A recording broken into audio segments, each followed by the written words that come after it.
सभी बच्चों को श्री कुंज बिहारी श्री अरदास। कल की क्लास में हम लोगों ने टॉपिक पढ़ा था प्रकाश व विद्युत प्रभाव। उसी में अगला आज टॉपिक है हर्ट्ज तथा लेनार्ड प्रेक्षण। तो हर्ट्ज तथा लेनार्ड प्रेक्षण द्वारा मिल्टन ने प्रकाश व विद्युत प्रभाव पर अनेक प्रयोग किए। उन्होंने भिन्न भिन्न धातुओं पर विभिन्न तीव्रताओं वाले प्रकाश को डाला। जैसे भिन्न भिन्न धातुएं ली, उन पर भिन्न भिन्न तीव्रता वाले प्रकाश को डाला, तो उनसे क्या उत्पन्न होते हैं?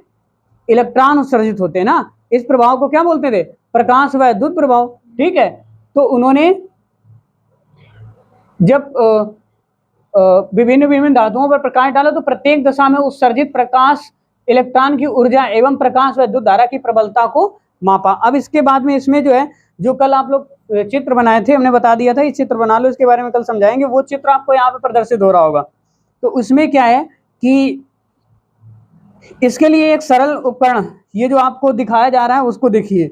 इसमें एक निर्वातित नलिका, मतलब ये जो नलिका दिखाई दे रही है, इसमें क्या करते हैं कि ये निर्वात में स्थित है और इसमें दो प्लेटें जो P1 और P2 बनी हुई, जो आप लोगों ने देखा था ना, मतलब कल बनाया था, उसको निकालो, उसको देखो।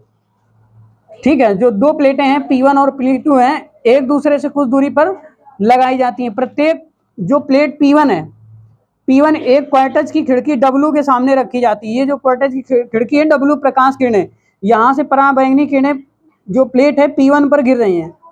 इस प्रकार प्रकाश की किरणें इस पर डाली जाती हैं, जिसे कैथोड प्लेट कहते हैं।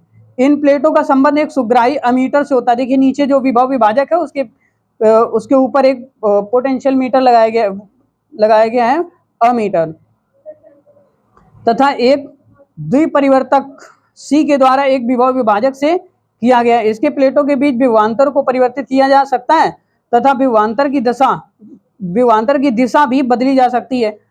और ये जो आपका विभवांतर है, इस विभवांतर को वोल्ट मीटर द्वारा मेजर कर लिया जाता है। ठीक है, अब अगला पॉइंट रहेगा प्रकाश की तीव्रता पर निर्भरता। ठीक है, प्रकाश की तीव्रता पर इसमें निर्भरता क्या होगी?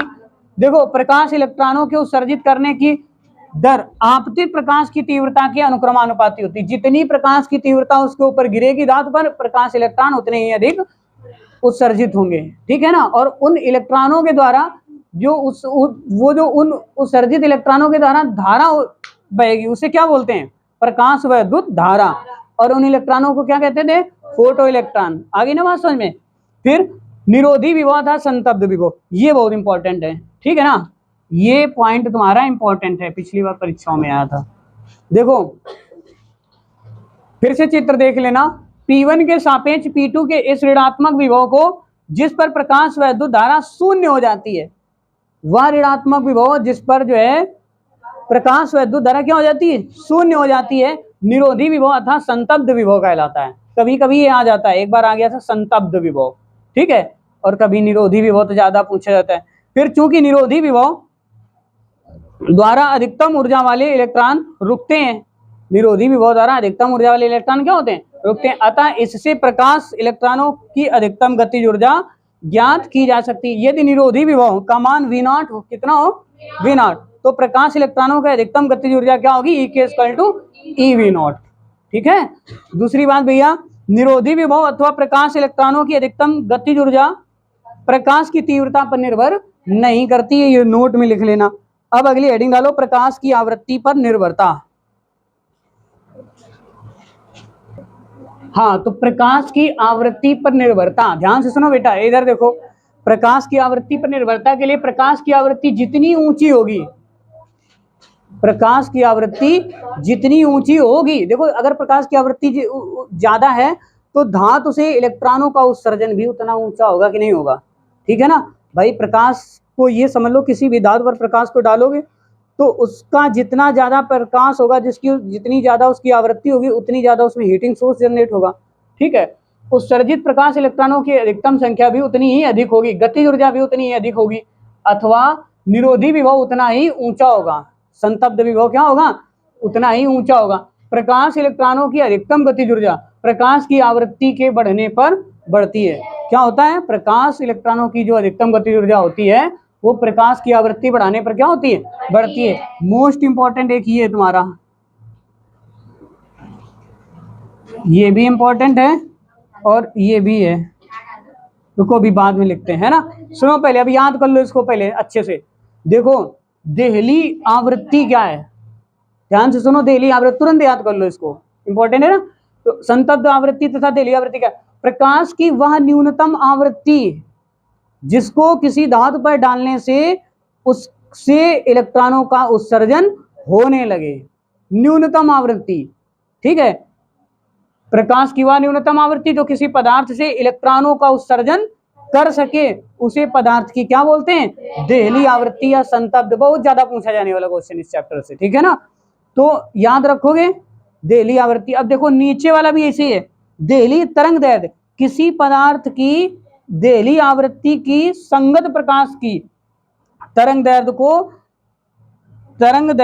देहली तरंग दैर्ध्य अथवा संतप्त तरंग दैर्ध्य कहते हैं। Lambda naught equal to c upon nu naught. ठीक है, और इसमें ना, इसमें ये भी लिख सकते हो 3 × 10 की पावर कितना, 8 बटे न्यू नॉट। ठीक है, ये भी लिख सकते हो क्योंकि प्रकाश की चाल है ना 3 × 10 की पावर 8। ठीक है, निर्वात है वायु में।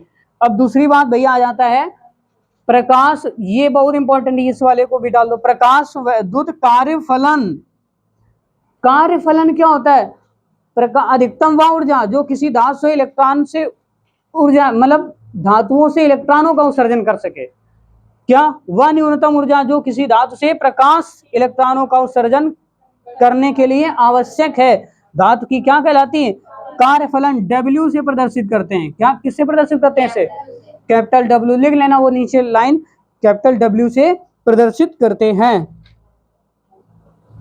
अब अगली हेडिंग डालो, प्रकाश विद्युत उत्सर्जन के नियम। ये याद रखना है, इंपॉर्टेंट, इसका स्क्रीनशॉट ले लो। प्रकाश विद्युत उत्सर्जन के नियम। पहला पॉइंट है, किसी धातु के पृष्ठ से प्रकाश इलेक्ट्रॉनों के उत्सर्जन की दर धातु के पृष्ठ पर आपतित प्रकाश की तीव्रता के सीधे अनुक्रमानुपाती होती है। जितनी तीव्रता बढ़ाएंगे तो उस धातु से इलेक्ट्रॉन भी उतने ही ज्यादा निकलेंगे बाहर। ठीक है, फिर उत्सर्जित प्रकाश इलेक्ट्रॉनों की अधिकतम गतिज ऊर्जा आपतित प्रकाश की तीव्रता पर निर्भर नहीं करती है। फिर तीसरा पॉइंट है, प्रकाश इलेक्ट्रॉनों की अधिकतम गतिज ऊर्जा आपतित प्रकाश की आवृत्ति के बढ़ने पर बढ़ती है। इसकी आवृत्ति अगर प्रकाश की बढ़ाएंगे तो उसमें जो है उत्सर्जित इलेक्ट्रॉनों की संख्या भी बढ़ेगी। यदि आपतित प्रकाश की तीव्रता कम है ना, आपतित जो प्रकाश गिर रहा है धातु के ऊपर, उसकी जो फ्रिक्वेंसी है, उसकी तीव्रता है, वो क्या है, कम है, आवृत्ति कम है, तो धातु से कोई भी इलेक्ट्रॉन उत्सर्जित नहीं हो सकता। जिससे कि अभी हम लोग देहली आवृत्ति पढ़ के आए, अगर देहली आवृत्ति से फ्रिक्वेंसी उसकी कम है तो उससे कोई भी इलेक्ट्रॉन उत्सर्जित नहीं होगा धातु से। ठीक है, यह न्यूनतम आवृत्ति भिन्न भिन्न धातुओं के लिए भिन्न भिन्न होती है। ऐसा नहीं कि एल्युमिनियम के ऊपर जो प्रकाश डालें और एक कॉपर के ऊपर डालें और एक चांदी के ऊपर प्रकाश डालें, ठीक है, तो उससे सेम ही आवृत्ति पर निकलने लगे प्रकाश इलेक्ट्रॉन। ऐसा नहीं है, सभी धातुओं, भिन्न भिन्न धातुओं के लिए भिन्न भिन्न होती है। ठीक है, और प्रकाश के धातु के पृष्ठ पर गिरते ही इलेक्ट्रॉन उत्सर्जित होने लगते हैं। जैसे इलेक्ट्रॉन गिरता है तो इलेक्ट्रॉन उत्सर्जित होने लगते हैं तुरंत, अगर उसकी देहली आवृत्ति है, फ्रीक्वेंसी उसकी सही है। ठीक है, तो मिलते हैं फिर अगली क्लास में, तब तक के लिए सभी को राधे राधे।